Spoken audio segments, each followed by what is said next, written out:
ഓം നമ ശിവായ. എല്ലാവർക്കും എൻ്റെ പുതിയ വീഡിയോയിലേക്ക് സ്വാഗതം. ഏകാദശി വ്രതം, ഗുരുവായൂർ ഏകാദശി. ഏകാദശി വ്രതത്തിന് പ്രത്യേകമായിട്ടുള്ള പ്രാധാന്യങ്ങളാണ് ഉള്ളത്. വർഷത്തിൽ 24 ഏകാദശികൾ വരുന്നുണ്ട്. അതിൽ ഏറ്റവും പ്രധാനപ്പെട്ട ഏകാദശിയാണ് ഗുരുവായൂർ ഏകാദശി. വൃശ്ചിക മാസത്തിലെ ശുക്ലപക്ഷത്തിൽ ഏകാദശിയാണിത്. വർഷത്തിൽ 24 ഏകാദശികളുണ്ട്. ശബരിമല മണ്ഡലകാലത്ത് വരുന്ന ഈ ഏകാദശി ഗുരുവായൂർ ക്ഷേത്രത്തിൽ പ്രത്യേക പ്രാധാന്യമാണ് ഉള്ളത്. ഈ വർഷം ഏകാദശി വരുന്നത് 2024 ഡിസംബർ 11 ബുധനാഴ്ചയാണ്. വൃശ്ചികം 26.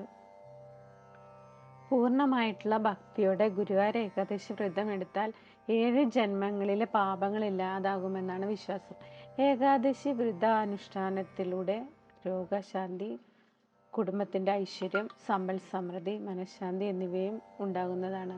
ഭഗവാൻ മഹാവിഷ്ണു ദേവി ദേവന്മാരോടൊപ്പം ഗുരുവായൂർ ക്ഷേത്രത്തിലേക്ക് എഴുന്നള്ളുന്ന ദിവസം കൂടിയാണ് ഈ ദിവസം. അതിനാൽ ഈ ദിവസം ഗുരുവായൂർ ക്ഷേത്രത്തിൽ ദർശനം നടത്തുന്നതും വളരെ പുണ്യമാണ്.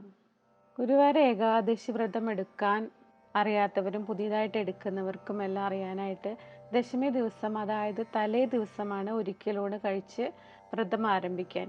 ഏകാദശി ദിവസം പൂർണ്ണമായിട്ടുള്ള ഉപവാസമാണ് വേണ്ടത്. അതിന് സാധിക്കാത്തവർ ഒരു നേരം പഴങ്ങളോ ധാന്യാഹാരങ്ങളോ കഴിക്കുക. അരി ആഹാരം തീരെ കഴിക്കാൻ പാടില്ല. ഈ ദിവസം എണ്ണ തേച്ച് കുളിക്കാനും പാടില്ല. പകല് ഉറങ്ങാനും പാടില്ല. രാവിലെ കുളി കഴിഞ്ഞ് ഭഗവാനെ ധ്യാനിക്കുകയും പൂജിക്കുകയും വേണം. ക്ഷേത്രത്തിൽ ദർശനം നടത്താൻ സാധിക്കുന്നവരാണെങ്കിൽ വിഷ്ണു ക്ഷേത്രത്തിൽ ദർശനം നടത്തുക. വിഷ്ണു സൂക്തം, ഭാഗ്യസൂക്തം, പുരുഷ സൂക്തം തുടങ്ങിയ വഴിപാടുകൾ ചെയ്യുക. ഏകാദശി ദിവസം വ്രതമെടുക്കുന്നത് പകലുറക്കം നിർബന്ധമായി ഒഴിവാക്കേണ്ടതാണ്. മനസ്സിൽ മോശമായിട്ടുള്ള ചിന്തകൾ ഉണ്ടാവാൻ പാടില്ല. നല്ല മനസ്സോടുകൂടി ശുദ്ധിയോടുകൂടി ഭഗവാനെ ധ്യാനിച്ചിട്ട് നാമങ്ങൾ ജപിക്കുകയും വിഷ്ണു സഹസ്രനാമം ചൊല്ലുന്നതും വളരെ ഉത്തമമാണ്. തുളസി ചെടിയെ ആരാധിക്കുകയും തുളസിക്ക് വെള്ളം നനയ്ക്കുകയും ചെയ്യുന്നത് അന്നേ ദിവസം വളരെ ശ്രേഷ്ഠമാണ്. 3 തവണ തുളസിക്ക് വലം വെച്ച് പ്രാർത്ഥിക്കുക.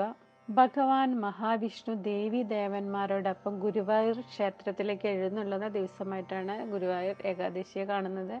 അതിനാൽ ഈ ദിവസത്തിൽ ക്ഷേത്രത്തിൽ ദർശനം നടത്തുന്നത് വളരെ സുകൃതമാണ്. വിഷ്ണുപ്രീതി നേടി ജീവിതത്തിൽ സർവ്വ ഐശ്വര്യവും മോക്ഷവും ലഭിക്കാനും ഇത് പറ്റും. ഏറ്റവും ഉത്തമമായിട്ടുള്ള മാർഗം കൂടിയാണ് ഗുരുവായൂർ ഏകാദശി വ്രതം തികഞ്ഞ ഭക്തിയോടുകൂടി അനുഷ്ഠിക്കുന്നത്. വ്രതം അനുഷ്ഠിച്ചാൽ മാത്രം പൂർണ്ണഫലം ലഭിക്കുന്നതല്ല. ജാതകത്തിൽ വ്യാഴം അനുകൂലമല്ലാത്തവർക്കും ദോഷകാഠിന്യം കുറയ്ക്കാൻ ഏകാദശി വ്രതം എടുക്കുന്നത് വളരെ ശ്രേഷ്ഠമാണ്. ഏകാദശി വ്രതത്തിൻ്റെ പ്രാധാന്യങ്ങൾ വളരെ ശ്രേഷ്ഠമാണ്. അമാവാസിക്ക് ശേഷമുള്ള 11-ാം ദിവസങ്ങളിലും പൂർണ്ണചന്ദ്രന് ശേഷമുള്ള 11-ാം ദിവസത്തിലുമാണ് ഏകാദശി വരുന്നത്. അങ്ങനെ ഏകാദശി മാസത്തിൽ 2 തവണ വരാറുണ്ട്. ഒരു വർഷത്തിൽ 24 ഏകാദശികളാണ് ഉള്ളത്. മഹാവിഷ്ണുവിനെ പ്രീതിപ്പെടുത്തുന്നതിനായി ഭക്തർ ഈ ദിവസം പൂർണ്ണമായി ഉപവാസം ആചരിക്കാറുണ്ട്. ഏകാദശി വ്രതം ആചരിക്കുന്നത് ആത്മീയ പുരോഗതി വർദ്ധിപ്പിക്കുന്നു. ഏകാദശി വ്രതം ശരീരത്തിലെ വിഷാംശം ഇല്ലാതാക്കുകയും ഉദര സംവിധാനത്തെ ശുദ്ധീകരിക്കുകയും ചെയ്യുമെന്നാണ് പറയുന്നത്. രോഗങ്ങളെ തടയാനും ഇത് വളരെ സഹായിക്കുന്നു. പണ്ഡിതനായ ബ്രാഹ്മണന് 1000 പശുക്കളെ ദാനം ചെയ്യുന്നതിൻ്റെ 10 മടങ്ങ് പുണ്യമാണ് ഒരു ഏകാദശി വ്രതം എടുക്കുന്നത്. ഏകാദശി വ്രതം അനുഷ്ഠിക്കുന്നവരുടെ പാപങ്ങൾ ഭഗവാൻ വിഷ്ണു ഇല്ലാതാക്കുകയും ആത്മീയ പുരോഗതിക്കുള്ള തടസ്സങ്ങൾ നീങ്ങി ജീവിതത്തിൽ പൂർണ്ണത കൈവരിക്കുകയും ചെയ്യുന്നു. ഏകാദശിയിൽ ഒരാൾ വ്രതമെടുത്താൽ അവൻ്റെ എല്ലാ പാപങ്ങളും ഒറ്റയടിക്ക് ദഹിക്കപ്പെടുകയും അവൻ ആത്മീയ ലോകത്ത് പ്രാപിക്കുകയും ചെയ്യുന്നു. ഏകാദശി വ്രതം ഒരാളെ ജനന മരണ ചക്രത്തിൽ നിന്ന് മോചിപ്പിക്കുമെന്ന് വിശ്വസിക്കുന്നുണ്ട്.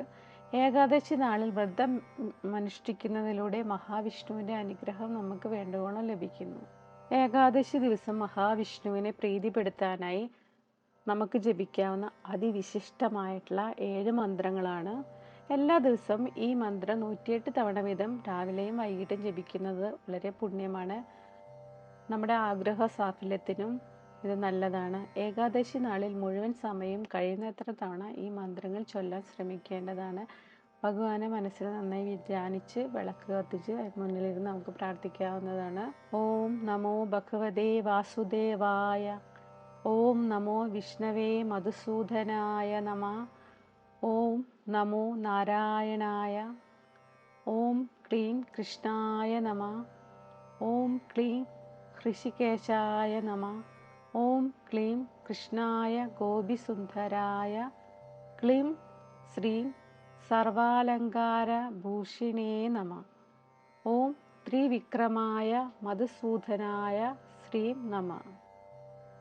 ഗുരുവായൂർ ഏകാദശി വ്രതം അനുഷ്ഠിക്കുമ്പോൾ ഏതെങ്കിലും തരത്തിലുള്ള പിഴവുകൾ വന്നു പോയാൽ നമ്മൾ ജപിക്കേണ്ട മന്ത്രമാണ്. പാരണ വീടുമ്പോഴും ചൊല്ലണ മന്ത്രമുണ്ട്.